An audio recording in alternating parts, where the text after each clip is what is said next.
Okay, let's go through the process of using our PointForm tool to make a nice set of switch points for a turnout. The switch points being these rails here at the end of the turnout where they're attached to the throw bar.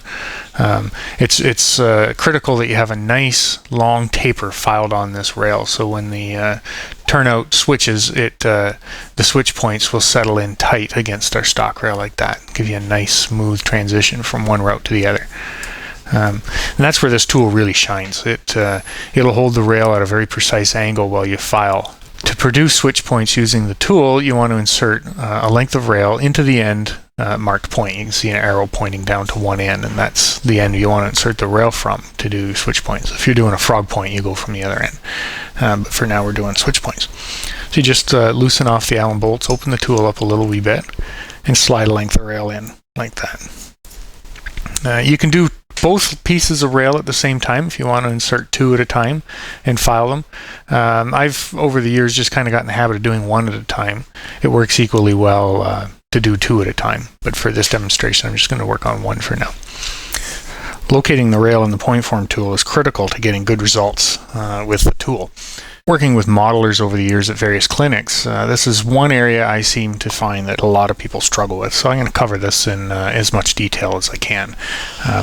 The ideal location for the rail in the tool when making switch points is you want the inside edge of the head of the rail to be just flush with the face of the PointForm tool, and I'll show you what I mean by that. See here where I'm sticking out a little bit too far. You can actually see some space between that inside edge and the edge of the tool. That's sticking out too far, and if you try using the tool with the rail this far out, you'll end up with a set of switch points. It'll be very weak. As you file, it'll actually come apart and split and not get you the kind of results you want. And the opposite effect would be to not have the rail out far enough. If the rail is not enough of the rail is sticking out, when you file, the results will be a switch point that's not sharp at the end and will actually have a blunt end that equipment can catch on. So I hold it with my finger. I like to push it out, pull it back in, and I'm holding it with my finger to make sure that the rail is flush up against the edge of the tool. That's important because it does flex a little bit, so you want to make sure that it's pushed down tight, because that's what's going to happen when you're filing. It's going to be tight against the tool. So I push it out till I can see a little bit of clearance, and then I'm going to pull it back until I'm in a spot where it's just protruding out, just like that. So the head of the rail is just fully exposed. And you can see this is moving up and down. That's normal. As I tighten it up completely, it will hold in the correct location. So I'm just going to tighten it up like that, and then give it another check. There we go. See, now it's not moving because I've tightened it in position. The entire head of the rail is exposed out of the edge of the tool. But that's all. There's no, it's not out any farther than that, and it's not in so far that I can't see the whole head of the rail. So this is the ideal location. This is ready to file, and will give me the best results.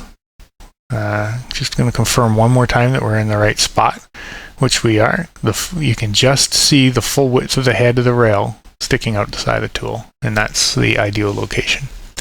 And then we'll take a nice sharp file, and I'm going to file this rail off completely flush with the edge of the tool. It doesn't take much. It's important though that when you file in long strokes like this along the full length of the tool. You don't want to file back and forth like that on the side because you'll wear the tool out prematurely. If you get in the habit of holding the file like this, almost parallel to the length of the tool. Nice long strokes, lifting the file after each stroke. You don't want to file on the back stroke. You want to file one direction only like that. And just keep filing until all the rail has been removed. And you'll be able to tell when you're done filing the rail, because it'll kind of change the feel as the tool's coming in contact more with or as the file's coming more in contact with the tool.